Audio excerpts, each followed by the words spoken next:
লাইলাতুল কদর, যাকে শবে কদরও বলা হয়, মুসলিমদের জন্য অত্যন্ত গুরুত্বপূর্ণ ও সম্মানিত একটি রাত। এর অর্থ হল মর্যাদাপূর্ণ রাত বা ভাগ্য রজনী। ইসলামিক বিশ্বাস অনুযায়ী এই রাতেই প্রথম পবিত্র কুরআন নাজিল হয়েছিল, তাই এই রাতের ফজিলত অনেক বেশি। কুরআন মাজিদে এই রাতের গুরুত্ব সম্পর্কে একটি সম্পূর্ণ সূরা আল কদর রয়েছে।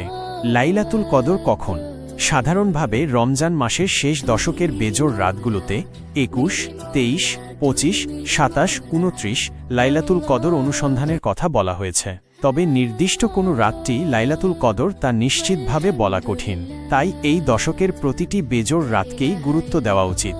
এ বছর ২০২৫ সালে এই রাতগুলো হতে পারে: ২২শে মার্চ শনিবার রাত, ২৪শে মার্চ সোমবার রাত, ২৬শে মার্চ বুধবার রাত, ২৮শে মার্চ শুক্রবার রাত, ৩০শে মার্চ রোববার রাত। লাইলাতুল কদরের ফজিলত: এই রাতের ইবাদত হাজার মাসের ইবাদতের চেয়েও উত্তম। এর মানে হল এই এক রাতের ইবাদত ৮৩ বছর ৪ মাসের ইবাদতের সমান সওয়াব এনে দিতে পারে। এই রাতে আল্লাহ তাআলার অশেষ রহমত ও বরকত বর্ষিত হয়। ফেরেশতারা, বিশেষ করে হযরত জিবরাইল এই রাতে পৃথিবীতে নেমে আসেন এবং ইবাদতকারীদের জন্য আল্লাহর কাছে দোয়া করেন। এই রাতটি শান্তি ও নিরাপত্তার রাত হিসেবেও পরিচিত, যা ফজর পর্যন্ত অব্যাহত থাকে। অনেকের বিশ্বাস, এই রাতে মানুষের ভাগ্য নির্ধারণ করা হয়।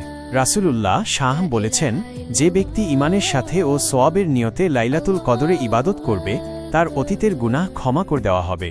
এই রাতে মুসলিমরা সাধারণত নফল নামাজ, কুরআন তেলাওয়াত, জিকির, দোয়া ও ইস্তেগফারের মাধ্যমে আল্লাহ তাআলার কাছে ক্ষমা প্রার্থনা করে এবং তার সন্তুষ্টি অর্জনের চেষ্টা করে।